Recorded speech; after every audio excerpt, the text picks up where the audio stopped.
So hok is a law and a command, but hok is also a type of command. So in other words, we are using the same English words to describe two different Hebrew words. What's the difference? This is a total distraction from this theme, but let me show you. If the letter Vav, Zadi, lines up with the Ark of the Covenant, it's a sprout, something branching off the side. What's that got to do with the Ark of the Covenant? Of course, this is my suggestion that it fits this pattern, but in the Ark of the Covenant was Aaron's rod that budded, which proved that Aaron was the designated high priest. Okay, Zadi is a sprout. It's kind of a picture of a scepter, but it's also a picture of Yeshua rising from the dead, and the promise that after all these matters, there's the hope set before us of the resurrection. Not only the resurrection of the dead unto eternal life, but also the restoration of the kingdom, the nation of Israel, to the preeminent status of his benevolent regard and his joy over Israel. He said, there's other verses where he says, I am looking forward to this day, and I will rejoice over you for good as I rejoiced over your fathers. And this is like the desire of his heart is to restore us.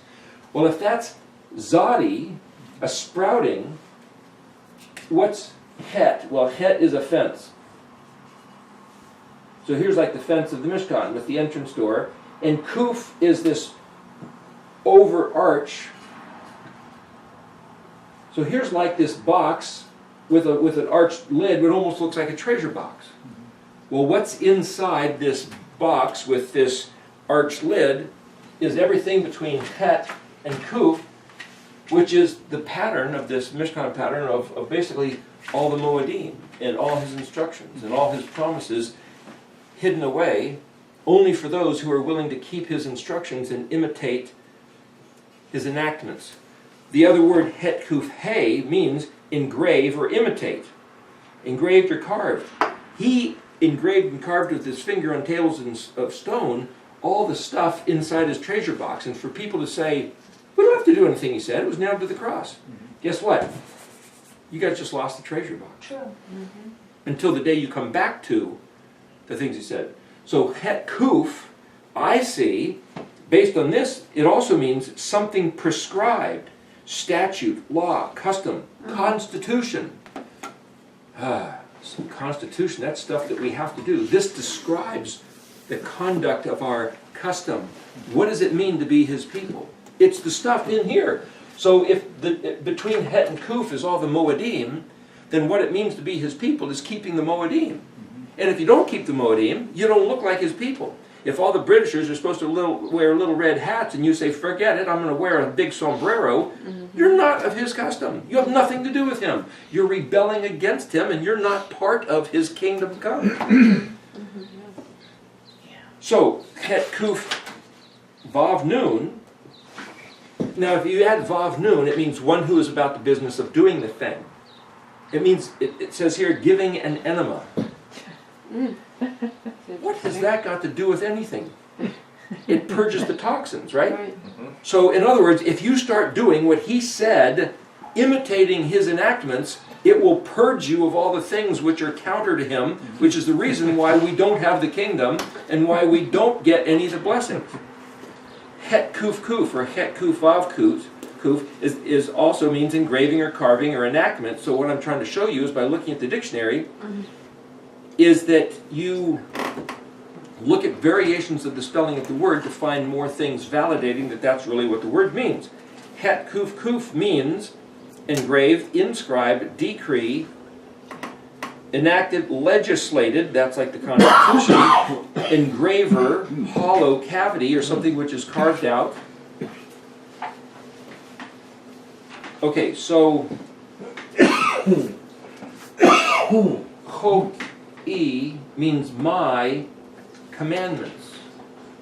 You, my commandments. Whose commandments? My commandments. But remember, the Yod isn't in reference to necessarily the Aleph meaning his.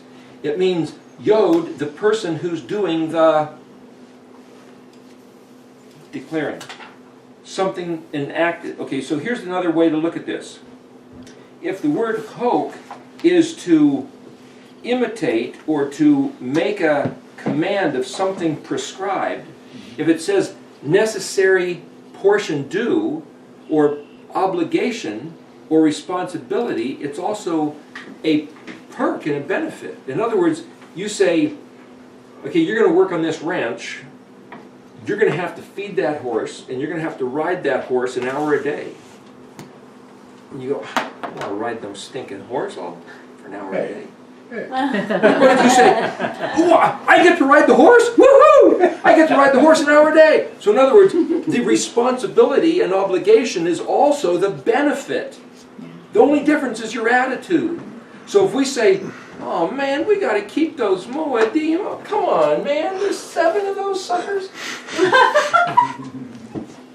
Yahweh's saying, Only 7? you're going to keep 7 festival occasions with all your friends scattered throughout the year. You get to do that, and anybody that you work for as your employer who says, forget it, I'm going to fire you, get fired. Be blessed by Yahweh. Now, I'm not suggesting you guys go get fired, but what I'm saying is, I'd rather get fired than not do what he said, because part of the blessing is Yahweh said he will make our enemies and our overlords have favor with us if we do what he said. And somehow we have to believe that and do that, even under threat of to the contrary, and see what Yahweh does about it. So the obligations are also benefits. Okay? But the word hok or hoki, let me just look at that word, het kuf yod, and see if it's in here as a word. Oh, the goat is here. It means Over goat. Billy wants to listen. The goat started to come up the steps. the word hoki means legal. Legal or lawful. If you were a prince, a tsar, in a position of enacting law, and you gave a command by your voice, which became law, No bark. what does that mean? At that time, whose wish? Is it your wish at that time gives the voice and it's enacted as law? What is this telling us? Can you put this together? These 8 words? It has something to do with authority. Yeah. Legal, this is the word, your legal, your voice becomes legal law, command.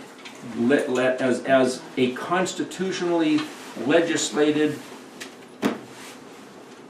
It reminds me of when Yeshua said, say to this mountain, be moved and cast into the sea. And that mountain's going to be moved and cast into the sea. Because that is a legal mandate. It must happen. When? Then at that time. At what time? What is the pre-qualifying condition? How would you express this? It sounds like the prince or the person who is blessed is when their character lines up with his commandment at that time. No, when a character lines up with Aleph Tav, being revealed in you. Being revealed in you, which is the commandment. Yeah. No, then at that time, you get to command his wish to happen. Oh. What is David saying here? David is saying, if I harbor in my heart corruption and wickedness, it short circuits this. It can't happen. Yeah. Because this only happens if my character expresses Aleph Tav. At that time, whatever, now Yeshua didn't say, hey, what do you guys want me to do? Let me do some tricks. He says, no, I only say what I hear the Father saying and do what I see the Father doing. So whose wish is it? The Father's wish. So the Father said to Ezekiel, hey, you think those bones can live? And Ezekiel says, you know whether they can live or not. He says, speak to those bones. Tell them to come together. Ezekiel 37. The Father chooses to use as his agents his people. He chose to use Yeshua. He chose to use Moshe and a number of other people. So the Father chooses to use whoever would be blessed, walk straight, the path of Aleph Tav revealed, be the character of the Father's will, according to these 22 letters of the alphabet, which is the Aleph Tav, then at the time your voice commands it so, my wish is implemented. When David saw this, he says, I got to keep these instructions. Because they're what? A bunch of stupid rules hampering his personal self-expression? Or he says, wait a minute. If I conduct myself, if I control myself, if I modify my expressions, desires, choices to be in conformity with Aleph Tav, I get to be the agent of Yahweh to make things happen on earth as it is in heaven, which is His will. And if I harbor sin within my heart, it's going to short-circuit the whole thing. It's going to completely mess it up.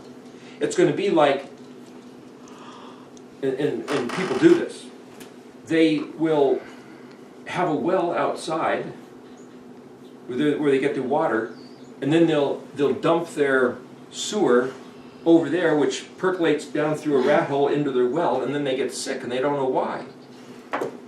You got to separate the sewage water from the drinking water.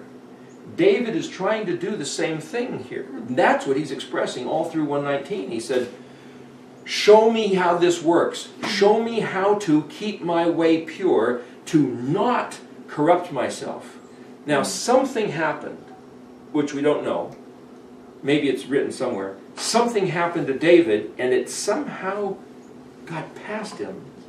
That he was sucking on water right out of the sewer when he messed around with Bathsheba. Somehow he thought he was still okay. He didn't really feel the pain of it yet, and all of a sudden the prophet came up and said, you're the man. And he goes, oh! Oh! How did that happen? Oh, God, forgive me, Yahweh. And people look at David and say, shut up, you know what you were doing. It's like, wait a minute. David's heart he had already expressed to be clean and pure. Somehow it snuck past him. And I'm not trying to excuse him, I'm just saying it can happen to any of us. Somehow it got past him, and when the prophet brought it to his attention and he realized it, it struck him to his heart, and he instantly repented. And instantly realized, I've completely screwed this thing up. And he realized at that point, he was incapacitated. It's like your car blowing a wheel off the highway and you're dead in the water. That's it. Not only are you dead in the water so you can't move, you're subject to the attack of all your enemies, and you're just done until you're put back together. So he says in Psalm 119, please don't let this happen to me. Please show me your precepts. Please, I want to keep my eye on your words of Torah so that I can walk straight, so that I can be your useful vessel, so that as I go through this course, everything you want to happen will happen, and all I have to do is speak those words. Wait a minute, that sounds like sorcery. There's this word, Father, Abba, please create, bara, just like, kaf, debar, word, yours. Father, create or cause it to be like your word has said. Abracadabra. Abracadabra. Abracadabra. Or this would be a hey, actually, as your word is expressed. Abracadabra is Hebrew for either Father, create like you said, or maybe it's I will create like is expressed. But it turned into witchcraft. It's not witchcraft, it's Hebrew. It's the first 8 words of Psalm 119. What's in our heart that we express becomes. And if we've been sucking on the sewer pipe, then what we express becomes foul and polluted and unclean.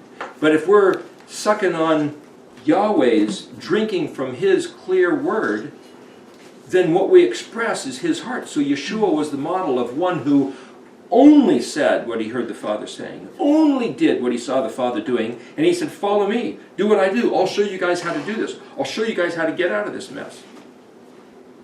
But if we say, well, thanks, Jesus, but we don't have to do anything you did because it was all nailed to the cross. It's like, it's contingent that we characterize, steer our nose the direction of revealing Aleph Tav. But if we don't know what Aleph Tav is, we'll never do it. But the Aleph Tav is these 22 letters. In proper meaning, in proper order, in proper function as the ultimate word, the primordial, quintessential, the word which is Elohim, which is the manufacture mechanism of the entire universe, as we talked earlier, which is to say, everything in its rightful order is keyed to Aleph Tav, the Aleph Bet, these 22 words. Everything. If the grass was not tainted by any pollution or effects of sin or degradation, it would be an expression of Aleph Tav. So would human consciousness, so would the human body, so would the processing, so would our words. But because we're fouled and corrupted and decayed, we're not revealing the character of Aleph Tav. But he said, we can.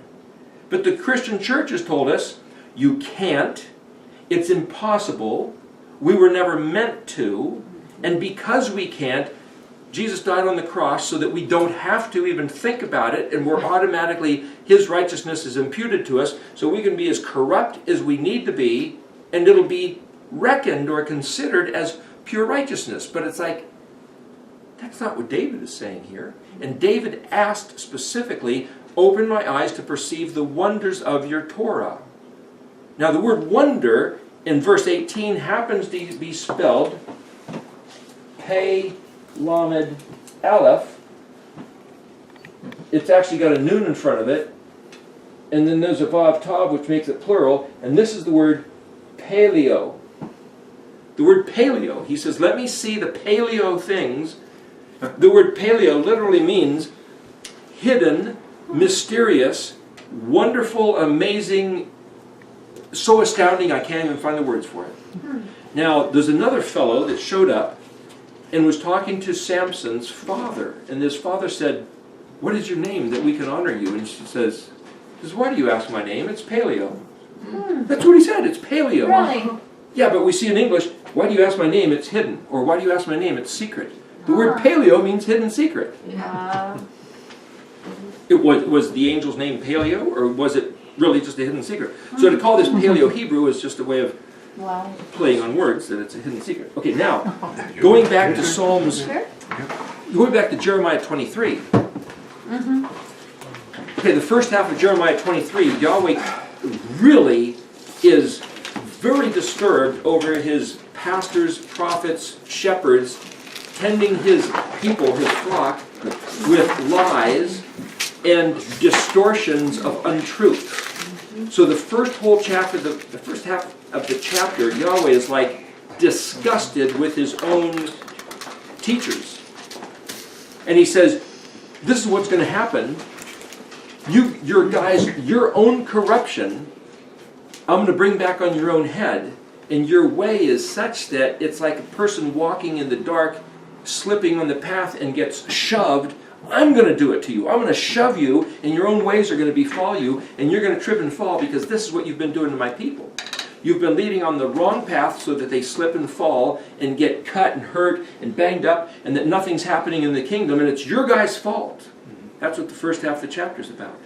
Then he sits there and berates a whole nother group of people saying, you guys are going around, oh, I had a dream, I had a dream. Oh, really, what was your dream? Now, dreams are interesting, and I'm not saying dreams are bad, nor am I saying we shouldn't talk about dreams. We were just talking about some dreams the other night, which are just incredible and fantastic, but he said, you who tell dreams in order to lead my people astray, deceive my people from what I said. And he says, if there's a prophet amongst you, let him say, what did Yahweh articulate? What did Yahweh pronounce? What is it Yahweh has told us? What are we doing here? We're studying reading, phonetics, writing of words about what Yahuwah said. We are doing the stuff that he said he wanted his people to do there in Jeremiah 23. What did he pronounce and articulate? The word for pronounce and articulate is hey gimel hey. There's a couple different words for it, but that's one of them, hagah, which is also the root of the word for goyim, which is gimel vav yod mem, which is to say the nations. But hagah means pronounce, articulate, to spell a word. It also means pondering, thinking, musing, meditating. In other words, he's saying, think about the spelling and the pronunciation of words. That's how you steer. Where do you put your nose? Where are you aiming at? If you aim at the revealing of Aleph Tav by pondering the spelling of words, you will reveal Aleph Tav, and then everything he desired at the voice of your command, make it so. Speak to that mountain, be moved. Yahweh Rafka, heal that leg. And it'll happen. No question. Why do we fail? Because we're sucking on the sewer pipe of bad thinking, bad phonetics, bad steering. That's who the Goyim are. Why do the Jews despise the Goyim? Because they're idiots. They're ships without a rudder, blown by every wind and wave, because the rudder is your tongue. Why did James say that? Because the tongue is how you articulate phonetics. It all goes back to this language which validates the matter that words and letters are the supreme study that anybody can do on the face of the earth. As a matter of fact, the word we get supreme or soprano or super is the consonantal phonetics of Samic Pei Resh. It's got the Vav in here, so it's Samic Vav Pei Resh, which is super. But this is the word sofer, which is scribe, related to the word sefer, which is book, which is one who is literate and knows how to read and write by orchestrating the letters properly. Which is why people who go into witchcraft cast spells. They arrange letters together in order to make something evil by the intent of their heart, their wish, abracadabra. They arrange letters and cast them to make them happen. But this isn't our wish. This is us commanding Yahuwah's wish to happen, because Yeshua was the model. Was Yeshua doing witchcraft? No, he said, this isn't my will, I'm doing the will of the Father. So anytime we are doing the will of the Father, it's not witchcraft. If we're doing our will and then using words to, love potion number 9, I will make you love me. No, that's my will, now that's sorcery. And he said, because there's no sorcery and divination in Israel, Israel cannot be conquered. That's what he said to Balaam. Once Israel does sorcery and divination, wham, it's all over and we're vulnerable, we've got no shield, and all our enemies can go, nail him now, quick! A friend of mine found, in the 1967, I think it is, Palestinian charter that used to be on the internet, I don't know if it still is, they said, and I saw it, I read it on the internet years ago, we know that the covenant was made with Israel. We know that the covenant was contingent on Israel, the Jews, doing righteousness and keeping the words of their Torah covenant with Yahuwah. But we also know that Israel punked out, went stupid, corrupted the whole thing, and so Israel lays vulnerable and open, and we know that we have the right to pillage them as long as we can, so let's get them, boys. Let's kill them and steal their stuff until the day they come back and the window closes, in which case we're in big trouble. But let's get them while we can, while they do corruption. That's what the Palestinian charters, I'm paraphrasing it, but that's what it's saying. So here the Palestinians know the covenant better than Israel does. Israel is only vulnerable when Israel doesn't af atah. How do we get the kingdom back? Start doing what he said. Thy kingdom come when thy will is done on earth as it is in heaven. What's his will? Well, he told us his will. That's achli. At that time, your voice, you command. So if we're doing his will, it's not a matter of, dear God, please bless us. No, command the blessing. Yahweh, you said that if we did your will, we could command the blessing. So you told us to sit down on the 14th day of the first month and to keep Chag HaMatzot on the 15th day, as far as the reckoning goes on the calendar that we configured, that's what we're doing today. So Abba, please, we now are going to implement what you said. The blessing of our praiseworthiness to be lifted up, we command it to arrive, to be here. You said wherever you caused your Shem to be recalled, there in Exodus 20, there you would show up and bless us. So Abba, please show up and bless us. And we command the blessing, B'Shem Yeshua, because he authorized us, because he bought us back from whatever void we were in. He said we could come back and implement the ways of your kingdom. So we hereby, achad, with one voice, collectively, command the blessing of Yahuwah to come upon Israel, his people, our people, here and now, this day of 2016, first day of Chag HaMatzot, according to this particular calendar. Amen. So be it. May it be so. Amen. Amen. Okay, so we're in a unified voice, so now we should expect something to happen. Simple as that. We don't have to yell and scream and hoot and holler, but yet it's worthy of that. It is. In fact, it might even be worthy of a shofar blast. Give me my shofar, somebody. It's on the desk in there. Jim, you have the scriptures. Yeah. Scriptures back. I mean, there's interlinear, there's all kinds of. No, the scriptures. They're on the, South African version.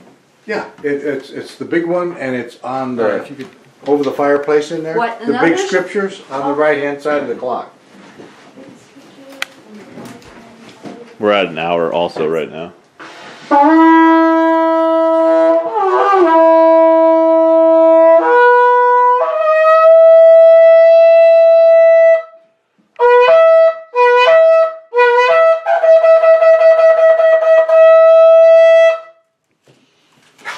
Praise Yah. Odu la'yawah ki tov ki le'olam chasdo. Do you guys know that phrase? Psalms 118. Give thanks to Yahweh for he is good, for his mercy endures forever. Nice. That wasn't the first time you've blown a shofar. No, I've had that thing. Here, I got it. Here's a second, I'll show you.